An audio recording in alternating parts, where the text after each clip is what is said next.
दोस्तों, स्वागत है आपका अपने यूट्यूब चैनल डिफेंस स्टडी पे। दोस्तों आज मैं आपको वाई ग्रुप से रिलेटेड यहाँ पे जीके क्वेश्चन कराऊँ। ठीक है, ये सब जीके क्वेश्चन जो हैं आपके लूसेंट बुक से मैं करा रहा हूँ। ठीक है, लूसेंट बुक होती है जो आपकी एयरफोर्स के लिए सबसे महत्वपूर्ण और इंपॉर्टेंट मानी जाती है। आपको पता भी होगा, यूट्यूब में आप देखते भी होंगे लूसेंट बुक आपकी एयरफोर्स में एग्जाम में पेपर ज़्यादा आते हैं, उसी क्वेश्चन ज़्यादा पूछते हैं। ठीक है, तो यहाँ पर मैंने पहले दूसरे पार्ट डाल दिए, तीसरा पार्ट है जिसमें कि 51 नंबर से क्वेश्चन मैं करा रहा हूँ। ठीक है, तो इस पार्ट को देखिएगा। पहले पार्ट को 51 नंबर क्वेश्चन दिया है कि जल्दी जल्दी करा दिया आपका सिंपल क्वेश्चन। ठीक है, शुरुआत के ये भारत का राष्ट्रीय पशु कौन है? तो वो आपका जो बाघ होता है वो राइट है। भारत का राष्ट्रीय पक्षी कौन होता है? तो मोर होता है।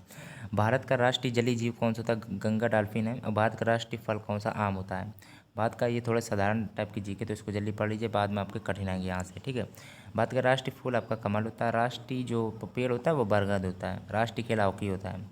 ठीक है, वैसे आपको क्रिकेट अच्छा लगता होगा पर हॉकी है राष्ट्रीय खेल। ठीक है, दूसरा ये दिया है कि देखिए आपकी लंबाई ज़्यादातर, वैसे मान लीजिए लंबाई कुछ कोई भी चीज़ की लंबाई ज़्यादा होती है, चौड़ाई कम होती है। ठीक है, तो लंबाई ज़्यादा होती है तो 3,2 हो गया। 3 बड़ा होता है, 2 छोटा होता है। लंबाई कोई चीज़ की है तो लंबाई ज़्यादा होती है, चौड़ाई कम होती है, तो 3 2 करके ऐसे याद कर लीजिए। ऊपर पूछा गया लंबाई और चौड़ाइयों का अनुपात 3,2 होता है। भारत का राष्ट्रगान किसने लिखा था? तो जो रविन्द्रनाथ टैगोर थे। राष्ट्रगान में राष्ट्र आ रहा, इसमें भी रवि। ठीक है, रविंद्रनाथ टैगोर जी ने लिखा था। भारत का राष्ट्रीय गीत कौन सा है? तो राष्ट्रीय गीत आपका वंदे मातरम है। आप याद कर लीजिए, राष्ट्रगान से कौन है? अब इसमें भी गान आ रहा है, अब इसमें क्या आ रहा है? नात आ रहा है। इसमें भी ना आ रहा है, इसमें भी ना आ रहा है। रविंद्र में भी ना आ रहा है, तो इसमें भी ना आ रहा है, इसमें भी ना, तो इससे राष्ट्रगान हो गया। ठीक है, अब इसमें राष्ट्रीय गीत की बात है तो वंदे मातरम ने की थी। ठीक है, मतलब वंदे मातरम। भारत का राष्ट्रीय गीत कौन है? वंदे मातरम है। ठीक है, तो भारत का राष्ट्रीय गीत किसने लिखा था? तो लिखने की बात थी तो बंकिम चंद्र चटर्जी ने लिखा था। महात्मा गांधी को राष्ट्रपिता सबसे पहले किसने कहा था? तो नेताजी सुभाष चंद्र बोस थे, उन्होंने कहा था। हमारा राष्ट्रीय पंचांग राष्ट्रीय पंचांग कौन सा शक संवत है? ठीक है, याद कर लीजिए। मोस्ट इंपॉर्टेंट, मतलब मोस्ट इंपॉर्टेंट नहीं है, मोस्ट इंपॉर्टेंट है पर आप इसको आता कम होगा, इसको याद कर लीजिए। राष्ट्रीय गान गाने की अवधि होती है कितनी होती है? 52 सेकंड से आपको पता होगा। रेडियो सक्रियता की मोस्ट इंपॉर्टेंट क्वेश्चन, रेडियो एक्टिवता की खोज किसने की थी? तो हेनरी बेकरल ने की थी। पेस मेकर जो होता है वो आपके हृदय के लिए जांच करने के लिए। ठीक है, पेस मेकर हृदय से रिलेटेड होता है। मास्टर ग्रंथि, देखिए मानव शरीर की किस ग्रंथि को मास्टर ग्रंथि, जो पीयूष ग्रंथि होती है वो। और सबसे बड़ी हड्डी आपकी कौन सी? तो फीमर हड्डी होती है, जांग में होती है जो। और कान में कौन सी सबसे छोटी हड्डी? स्टेपिज होती है, जो सबसे छोटी हड्डी स्टेपिज होती है, कान में होती है जो। और चलिए ठीक है, और देखिए मानव शरीर की, हाँ तो ये तो पीयूष ग्रंथि होगा। कार्बन का सर्वाधिक रूप कौन, मतलब सर्वाधिक शुद्ध रूप आपका हीरा होता है।